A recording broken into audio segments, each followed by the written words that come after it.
Salut, bienvenue. Dans cette vidéo, nous allons voir comment faire en sorte que la caméra suive, n'est-ce pas, notre player. Alors pour ce tutoriel, j'ai préparé une scène où le player, c'est n'est-ce pas, notre cube. Et nous avons ici un sol, ok? Et là, nous avons la caméra, d'accord? Donc, ce qui se passe, c'est que il y a un script qui est posé, n'est-ce pas, sur le player qui s'appelle Player Controller Tuto, qui a pour mission de déplacer le player sur l'axe Z comme ceci. Ok? Donc, ce que nous voulons, c'est que lorsque le player, lui, il se déplace, que la caméra le suive. Ok? On peut déjà d'emblée voir ensemble comment, n'est-ce pas, le player, lui, se déplace. Il se déplace sur l'axe Z. Je lance play. Unity qui compile. Voilà. Donc, on a notre player qui se déplace, n'est-ce pas, sur l'axe Z. Et ce que nous voulons, c'est que la caméra le suive, n'est-ce pas, dans son déplacement.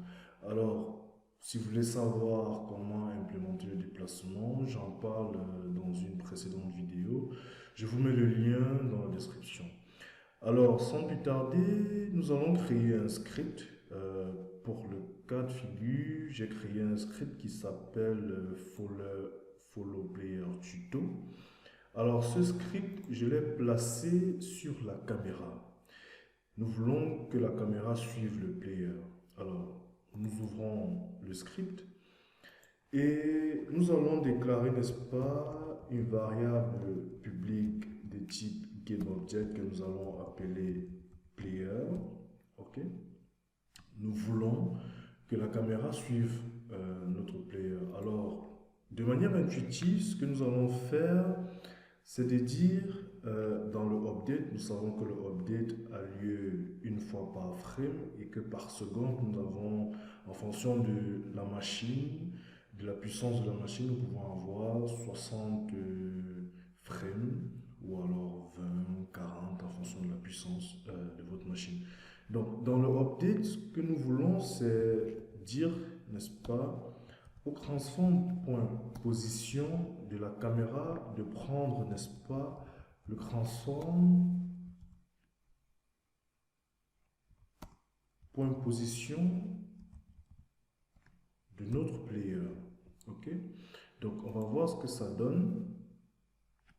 Je lance ça.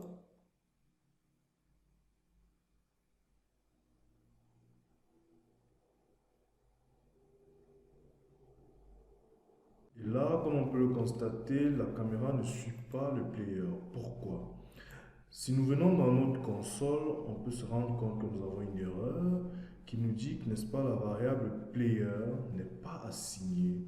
Et comme nous pouvons le constater dans l'inspecteur, effectivement, nous n'avons pas assigné le player. Donc, ce que nous faisons, c'est, n'est-ce pas, renseigner le player et on revient et on lance. Voilà.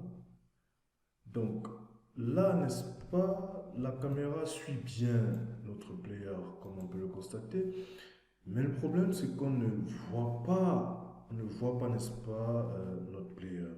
Alors, ce que nous allons faire, c'est que nous allons devoir conserver, n'est-ce pas, cette distance qu'il y a entre la caméra et, n'est-ce pas, notre player.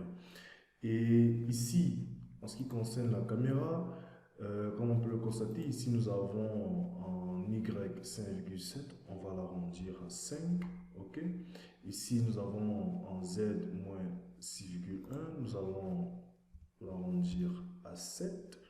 Et ce que nous allons faire dans notre script, c'est que nous allons créer, n'est-ce pas, une variable publique de type vector 3, d'accord, que nous allons appeler décalage. Ok? Décalage, nous allons l'initialiser dans le start et nous allons lui dire que c'est un vecteur 3. et nous allons lui passer les paramètres, n'est-ce pas, que nous avons placés au niveau de l'inspecteur. Vous voyez, donc la caméra est à cette distance-ci. Vous voyez la position actuelle de la caméra qui est celle-ci. Et ce que nous voulons, c'est que, n'est-ce pas, la caméra, durant le déplacement, maintienne cette distance-ci. D'accord? Donc, ce qui se passe donc, c'est que dans le update, ce qu'on va faire, c'est juste ajouter justement ce décalage. Nous revenons dans Unity, qui prend le temps pour compiler.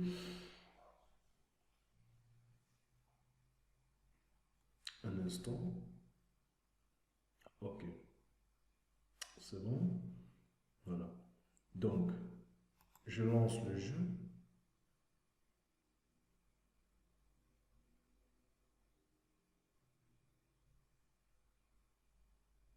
Et là, on a la caméra qui suit bien notre player. Je relance.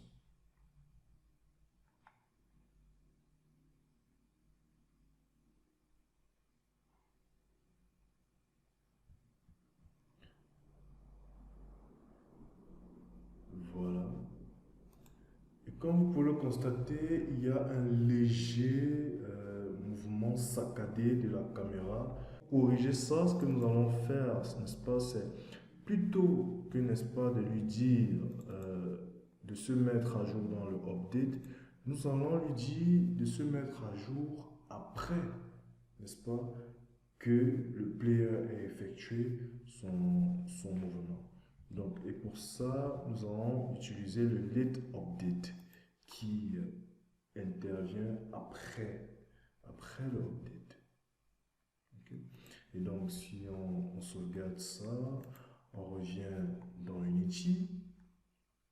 Donc, voilà, je lance.